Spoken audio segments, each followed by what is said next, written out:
50 million years have now passed since the introduction of the canaries. The world has already seen significant changes since its colonization, with the Tempocenic era ushering in several tens of millions of years of relatively cool climatic conditions and the spread of desertification. By 50 million years post-establishment, the climate is the coldest it has ever been, as the Tempocenic era transitions into another, the Cryocene. Serina has now become a snowball moon, meaning that at least half of the moon's surface, at any given time through the year, is below the freezing point of water and covered in either ice or snow. The extreme north and south pole have become uninhabitable for most life at any time of year, but from the tropics to approximately halfway to either pole, conditions remain seasonal but habitable, reaching warm and mild levels through the summer and into the fall. The landmasses of Striata, Gualteria, and Cari have collided to form a single continent in Serina's east, which straddles the equator, with arms stretching both north and south into the frozen zones of either pole. In the west, Ankiska has separated into a northern and southern continent, the northern moving into the Arctic Circle, and the southern colliding to form a southerly landmass with Stevlandia, the northern portion of which rests on the equator. The Kiran Islands rest nearly at the moon's prime meridian, an ideal location for life on the cold world today.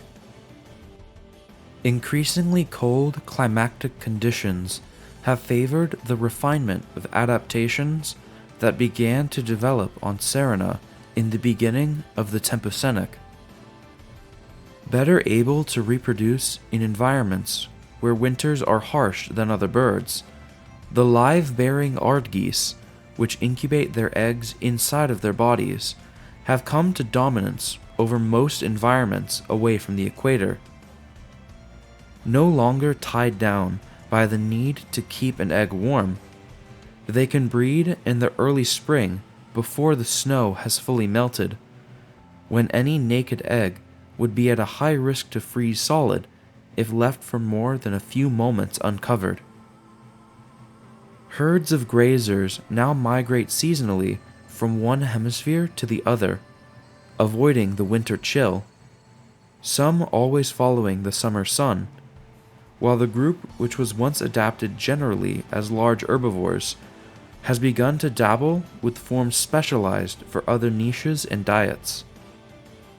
The original cursorial predator canaries, the skikes and their kin, have become relegated to the tropics, while newly evolved carnivorous aardgeese have taken their place where winters are long. They have become increasingly diverse in size, both larger and smaller.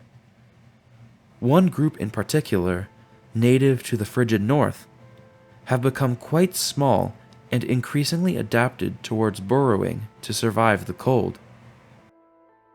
Among the flying birds' evolution continues to produce forms convergent to unrelated Earth lineages and poor-flying ground birds, intelligent generalists similar to crows and jays, and predatory falconaries of many sorts, including owl-like nocturnal predators, are abundant with ranges that span the globe. Even after 50 million years, however, many canaries retain primitive and conservative body plans. Just as the lizard still resembles the earliest diapsids, and the opossum a close doppelganger to the earliest of mammals, the generalized finch niche is likely to last through all that Serina has to throw its way. One of the major innovations in the birds to appear by the start of the Cryocene is the evolution of multiple aquatic avian groups.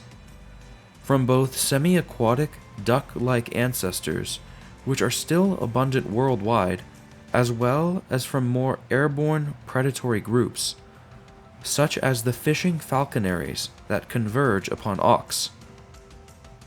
The pelicanaries, a flightless group of cormorant-like seabirds, which developed the behavior of incubating their eggs at sea within their throat pouches rather than in nests on shore, have speciated significantly. Adaptations evolved originally to avoid competition for onshore nests now had multiple benefits. Like the aardgeese on land, practicing a form of internal incubation could prove advantageous in colder climates, allowing the pelicanaries to exploit polar seas for food without having to migrate to warmer climates to nest. Freed from the need to come ashore and sit on their eggs, they are no longer constrained to relatively small sizes, and their representatives now include the largest birds ever to live. Serina's fish have, by this time, reached a diversity equaling that of Earth, and in all of them, their specific ancestry is not apparent.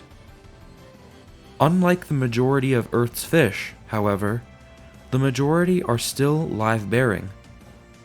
The largest among them have evolved placentas to nourish their young in utero and begin to develop complex social behavior. The descendants of semi-aquatic mudwickets have moved increasingly into terrestrial habitats.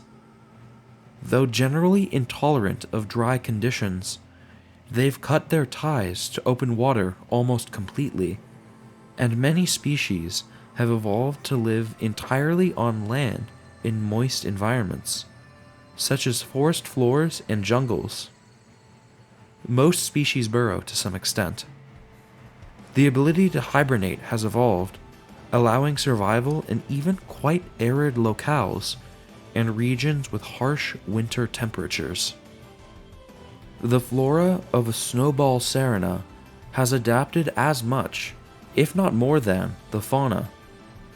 The dominant floral group across Serina today is bamboo, which has speciated quickly in increasingly specialized mutualistic coevolution with ants, and spread again across the planet after an initial decrease in range. The symbiosis between ants and bamboo plants had now produced a floral revolution comparable to the appearance of the first flowering plants, as the bamboo is able to colonize anywhere it likes, armed with armies of biting insects that protect them from both herbivores and competitors, by attacking browsing animals and cutting down competing plant seedlings around their host plants that could steal their nutrients. Multiple evolutionary arms races have now begun in earnest, with herbivores evolving armored faces to protect against ant bites when feeding on both ant-guarded plant varieties and their competitors, which have evolved a myriad of defenses from the leafcutter ants. Some plants sport billions of microscopic cutting blades of silica on every leaf that turn formerly succulent foliage into tufts of knives, while others develop elaborate furry coats of spines to guard their tissues against ant attacks. Serina is no longer an idyllic grassland world.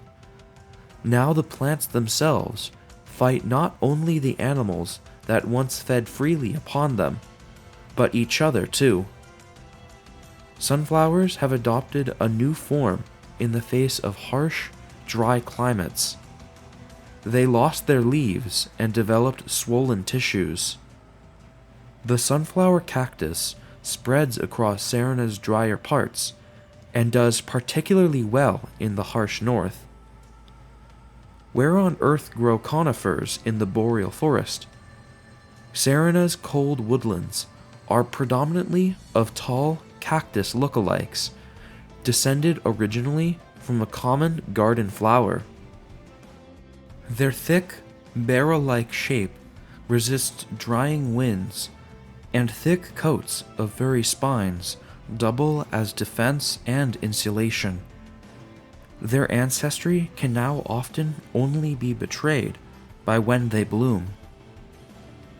The leafcutter ant lineage, once relegated to the tropics, now occurs everywhere on the planet where plant life occurs, wintering in special, hollowed-out tissues within the stems and nodes of their symbiotic bamboo homes, where they're able to stay warm through the winter and safer from predators. In addition to lodging, the bamboo plants may also pay their defenders with food in the form of nectar secreted from within its stems, though many species now are no longer farming fungus and have become predatory, eating pest insects that harm their host. The pinnacle of their interdependence has now been reached, and no longer do new queen ants have to search out seedlings of their host trees to start a new colony. Reproduction between plants and insects has become timed so that the tree's seeds ripen just as the new queens take flight to start a new life. When she leaves, the female takes with her a single seed and plants it herself. She selects a sunny site of newly exposed soil near a riverbank or where a fire has cleared the land and buries the seed, constructing a small tunnel system beneath it where she begins to lay her own eggs. Until the seedling is large enough to move into, they live beneath it and guard it from all comers, bringing fertilizer to its roots in the form of the remains of small prey the workers bring down into the burrow and their own droppings.